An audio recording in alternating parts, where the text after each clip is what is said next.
Hi, everyone. Sorry I couldn't be there today. I'm over at parliamentarian training in upstate New York. I'll see you back on campus soon. For those of you who haven't met me, my name is Jenny D'Ambroise. I was faculty senate chair for the past 2 years, and this semester I'm coming into the parliamentarian role. Here's my contact information. I'm going to jump right into faculty governance overview, and welcome to the new faculty at Old Westbury. Faculty governance is established by the SUNY-wide Board of Trustees, also known as BOT, and they approved the creation of the system-wide University Senate in 1953. The University Faculty Senate engages in the governance of the university, being concerned with effective educational policies and other professional matters within the university. The University Faculty Senate, you can see that the websites are available here, is the principal shared governance body for the state-operated campuses of the State University of New York. The University Faculty Senate provides feedback to the chancellor of the system, to the provost of the SUNY system, and to senior administrative officers in the SUNY-wide system on policies coming from the administration, on governance matters affecting the campuses and SUNY in general. The Faculty Senate is one body, but there are also additional committees, and you can check out the committee website link that I've provided in the presentation. In the Board of Trustees Article 10, it establishes the responsibility of the faculty to participate significantly in the development and implementation of the educational program. The faculty of each college are empowered by the Board of Trustees to write their own bylaws. And in specifically what you'll see in our faculty bylaws, you'll see the definitions of the committees, the list of the responsibilities of the committees, the procedures for calling meetings, and other organizational matters. Our SUNY Old Westbury Faculty Senate was established in 1992. We have a great website. We won't go through the entire website, but I just wanted to point out a couple of the nice features that we have on the Old Westbury Faculty Senate website. We do have a suggestion box if there's something that you're concerned about. We do always suggest that you follow up with concerns directly with your departments, directly with a specific office that's relevant for that issue. But if you do get to a place where you'd like to just make a suggestion directly to the executive committee, you can do that. And up above, you can see that we've got different tabs for the resolutions that have been passed by the Old Westbury Faculty Senate. You can check out the bylaws. My favorite is the acronyms tab. There's a list of acronyms that you can check out. The Old Westbury Faculty Senate is meant to inform faculty to make the best possible choices. So our Faculty Senate is designed on an inclusive model that includes student representation, professional staff representation. It includes library representation and representation from all of the departments of the academic schools. Also, members of the Faculty Senate are chairs of the standing committees and the chairs of the special committees, and I'll talk about the committees in just a moment. The Faculty Senate also has non-voting members, the president of the college and the provost, as well as the executive vice president, the CFO, the VP of enrollment, VP of student affairs, as well as the school deans.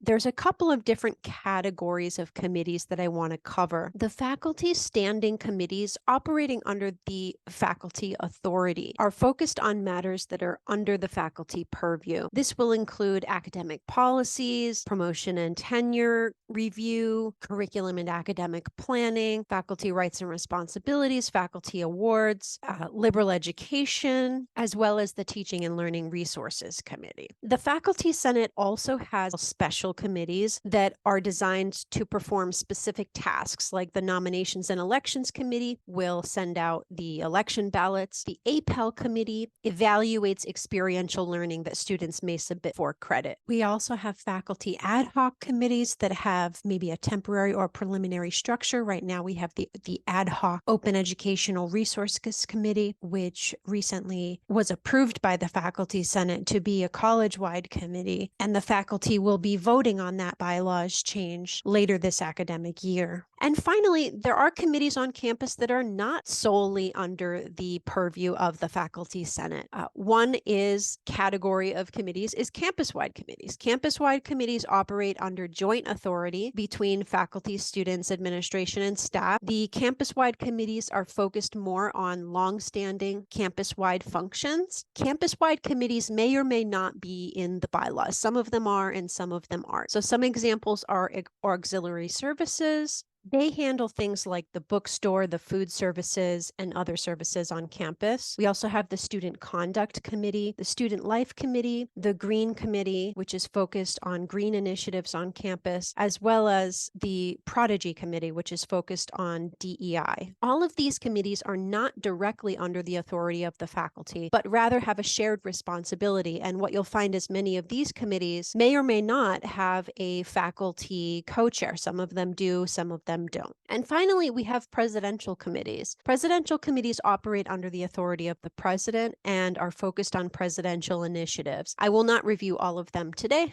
but you can check out the president's website for that. So getting back to the Faculty Senate, there is one more, last but not least, committee of the Faculty Senate, which is the Executive Committee. The Executive Committee members, most of them are elected by the Faculty Senate from the Faculty Senate, except for the University Faculty Senator. That's actually part of the regular election cycle in the spring, and as well as the parliamentarian, which is appointed by the Faculty Senate chair. The Executive Committee of the Faculty Senate is hosting this meeting today. They will send out to you the important information that you need to know. So today we're at a full faculty meeting where the faculty is in session. Once we exit this meeting, who is acting for the faculty? If you look at the language in the bylaws, in the faculty bylaws, you can see that the Faculty Senate is the body that acts for the faculty when the faculty is not in session. While the meetings of the full faculty are only once or twice in a semester, the meetings of the Faculty Senate are more like twice a month. And finally, who's acting for the Faculty Senate when the Faculty Senate is not in session? The Executive Committee has the responsibility of acting for the faculty and for the Senate when they are not in session. The Executive Committee also acts like a hub in some sense. If you're not sure where an issue should go, contact the Executive Committee. If you're trying to coordinate between a couple of different committees, contact the Executive Committee. We can help you. The Executive Committee broadly ensures that faculty consultation is occurring on various issues throughout the institution, and the Executive Committee is a touch point for faculty governance, and we are a resource for you. So if you need help, please reach out. And finally, I know this is a full faculty meeting, but all of the faculty in the room today, you all have a senator in your department, and your senator has these responsibilities, which is to make sure that your department stays informed, that you're bringing your constituencies or your department's concerns to the Faculty Senate. And the senator, of course, is the person who casts the vote in the Faculty Senate according to your department's views. And finally, I'll just end with some effective strategies for engaging in shared governance. If you see a problem at the institution, talk to the office, talk to the faculty, talk to the staff persons, get to know them. They may be operating under constraints that you didn't realize, and it's good to get to know people and get to know how things work. If you have a new idea, talk about it openly. Don't just write a resolution yourself without talking to anyone. We really do expect that when you write a resolution that you've already consulted with the appropriate offices, the appropriate faculty, and anyone that's affected by a resolution that you bring forth should be consulted before you bring the resolution to the Faculty Senate. And vice versa. If someone else else is bringing a resolution to the Faculty Senate. If you've got some feedback, even if it's just a typo or some wording, all the way to a more serious issue with the fundamental principles of the resolution, talk to that person directly. And these are the expectations that we have for shared governance. And finally, I'm just going to leave you with all of these wonderful shared governance keywords, is that we earn each other's trust by engaging. We share the responsibility as well as sharing credit. We engage in inclusive dialogue. We share perspectives. We're all in this together, and we're here for the good of the institution, which is something wonderful that brings us all together. I hope this presentation was helpful, and feel free to contact me one-on-one if you'd like to talk more.